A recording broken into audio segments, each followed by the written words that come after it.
Let's see, I'm going to shift this page over here and maybe we'll talk about a book. Yeah, here. A Promise Kept. What's that all about? Okay, this is a story of my mother's life, and it kind of intertwines with Solomia's life because during the war, World War II, they lived together in Lviv, which is in Western Ukraine, in an apartment that Solomia bought. She had a house in Lviv, like an apartment building, actually, and uh, during the Nazi occupation, for example, they lived in one apartment together, my whole family and Salomia.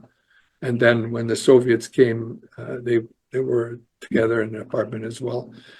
Um, but briefly, my mother was born in Western Ukraine under Austro-Hungarian rule.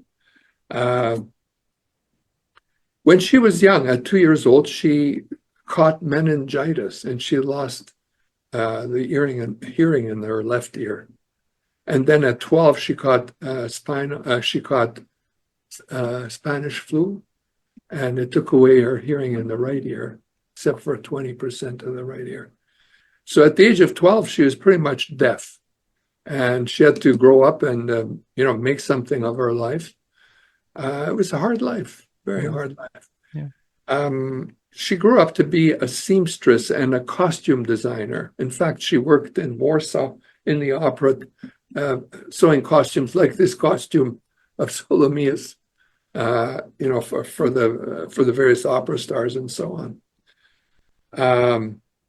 So during the war, it was, as I mentioned already, hard times. They're living together in tight quarters.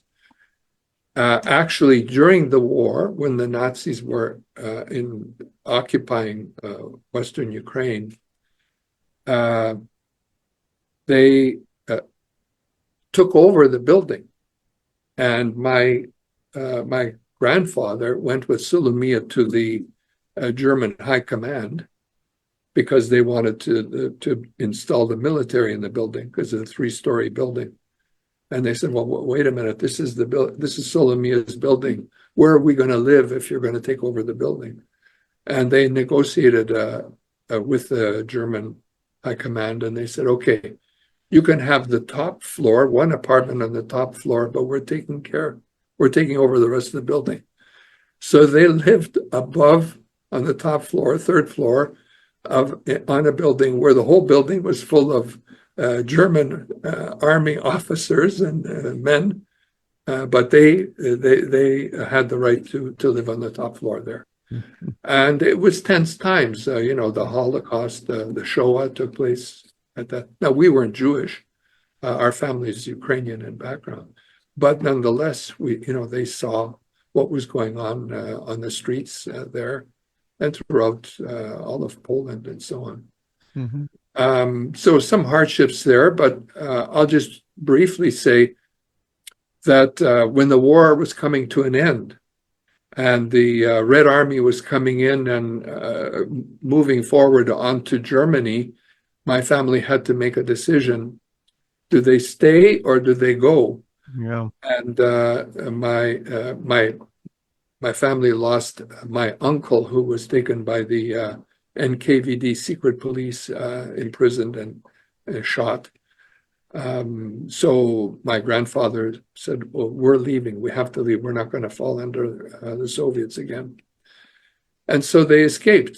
My mother, my aunt, and my grandfather and grandmother.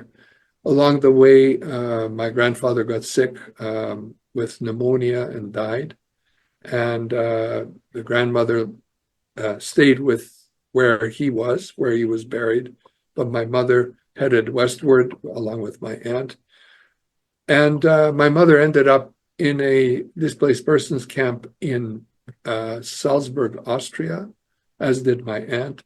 And eventually my mother emigrated to Canada, sponsored by a farmer who wrote a letter saying, "Listen, I need someone.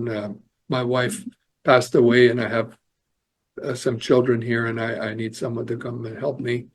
And that letter got to her and she agreed to come to to Alberta, to Mm. Park Court, Alberta. And that's where she arrived in 1948.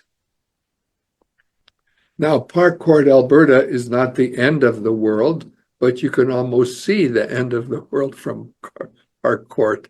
It's like in the middle of nowhere.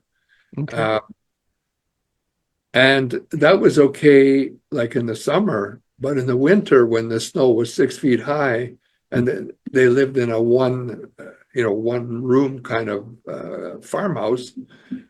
Now, to her surprise, he had 5 children, and no electricity, no water, Mm. a tough life there. Yeah. And she's kind of a city girl. She wasn't like out on the farms much, but she had to, make a go of it with him. Actually, the story there is they came to Alberta before the war, and he got a parcel of land and he started farming, and they had these children, 5 children.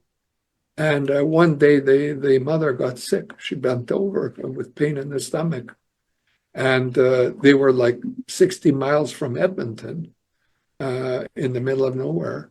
And they rushed to they're trying to get a car, but there was only one car in the town, and the guy who owned the car wasn't there. So they teamed up some horses, and on a carriage, they were riding first to Evansburg, which is a town just not far from Parkcourt, and then along the highway out to Edmonton, 60 miles rushing. Wow. When they got to Evansburg, they saw a doctor. The doctor said, "This woman is sick. She's got to be in a hospital right away. You got to take her to Alberta, to Edmonton." And so they're rushing to Edmonton. The guy who owned the car was found, and he caught up to them. They transferred her into the car, rushed her to the hospital. She got to the University of Alberta Hospital, and she had a pancreas, a bursting pancreas, Yeah. killed her. She died. And so my father, he turned out to be my father later, ended up with 5 kids on the farm, no wife, and he didn't know how to cook. He never cooked an egg, even nothing. Yeah. So he needed someone, and he rode away to the camps, hoping some lady, some woman would be willing to come out. And that's where my mother came along. And I mean, there's more to that story, but that's the basic gist of it. Yeah. Yeah.